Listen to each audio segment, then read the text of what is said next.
Hello guys, S2W here with your next casual consumer's perspective review. For today's video, I was able to obtain a silhouette that was first released last year in 2017 in a white colorway, and for 2018 they just released its second shading. Merging the idea of streetwear with high fashion, the collaboration between Adidas and fashion designer Alexander Wang, today I have the Adidas Run Clean by Alexander Wang in the black colorway here for review. Now for those who have missed out on the trend from last year, many sneaker designs were focused on having a breathable and lightweight upper, including the stripping of all materials, leaving only a fabric upper behind. Laceless and sock-fitting shoes were some of the it items of 2017, and the Alexander Wang Run Clean features exactly that minimalistic and modern design that I've just mentioned. When these first released in their Season 1 collection along with the comfort of an Adidas Boost sole, these flew off shelves. Now 1 year later and at their latest third season, Alexander Wang and Adidas have created another collection inspired by the imperfections and raw aesthetics of the manufacturing process, featuring multiple apparels and 3 sneakers, including 2 colorways of the reissue run, and the third being this black version of the Run Clean shoes that I have here with us. Is this still a hot item to own in 2018 though?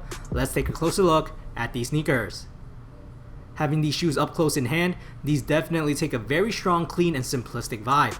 To put this in a few words, this shoe is exactly like a sock with Adidas Boost cushion. Now I have done a review last year of a different Alexander Wang and Adidas Run shoe, which is essentially this shoe with a unique deconstructed lacing system on top.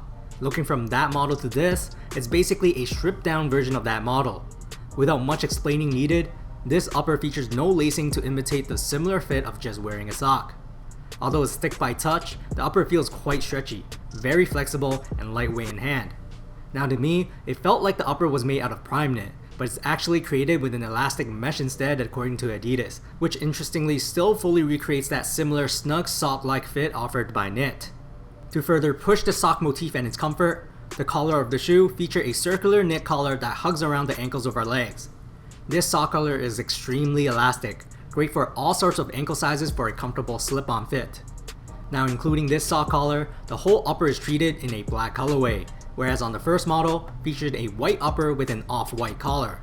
Not much designs are on this canvas besides 2 things, which one of them shouldn't even be considered a design as it's only a middle stitching that runs along the center towards the medial side.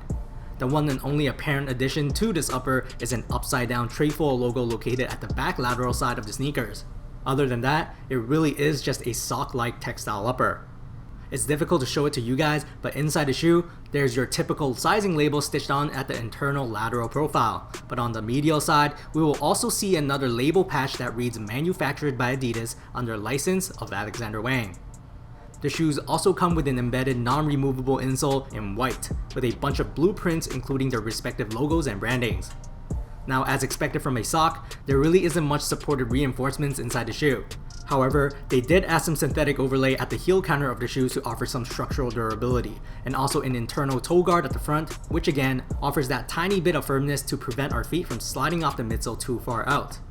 Other than that, it's also important to note that the internal walls of the whole shoe seems to be shielded with an extra smooth piece of textile lining, which maybe adds more structural elements to the sneakers and also lower the chances of abrasion against the knit inside. As for the midsole, we have Boost cushioning, which is the white styrofoam-like substance we see here. We already know it, but for newcomers, it's a very responsive, soft, and bouncy type of technology that makes it very comfortable to walk on, like a pillow under our feet. Then finally flipping the shoes over, we will see a rubber gum outsole with triangular shaped traction. Gum soles are always a nice touch to the overall visual appeal, and seems like they have kept this design since its first white colorway release. In addition, we will also see one last Adidas and Alexander Wang's branding here at the midfoot plate. Anyways, here are some Adidas Run Clean by Alexander Wang in the black colorway fit footage.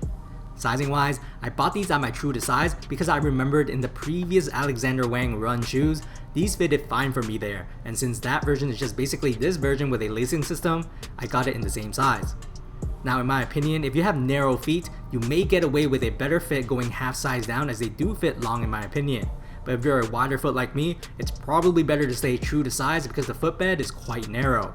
You can kinda see my feet hanging a bit off the side, and with a smaller sizing, I'm pretty sure it would be even worse. Comfort wise, the sneaker feels like an Iniki Boost runner with an NMD City Sock upper. The boost thickness and proportion is the same as the Iniki, or I guess they're now renamed as the I-5923. So if you're wondering how they compare boost wise, it's exactly as that.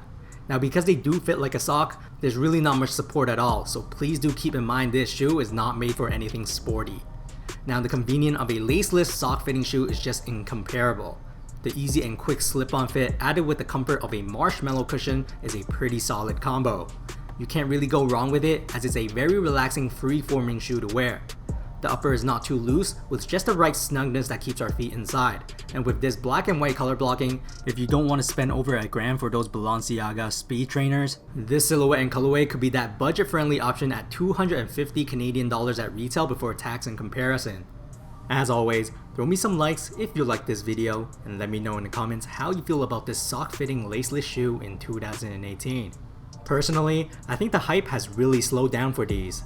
Now the shoe itself is decent both comfort and visual wise, and with the extra bag that it comes with, it feels nice getting these extra freebies.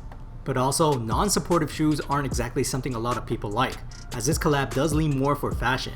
But if you can, definitely do try them out, because if you're a fan of the NMD City Socks like me, then this is a no-brainer. That's it for today, S2W signing off.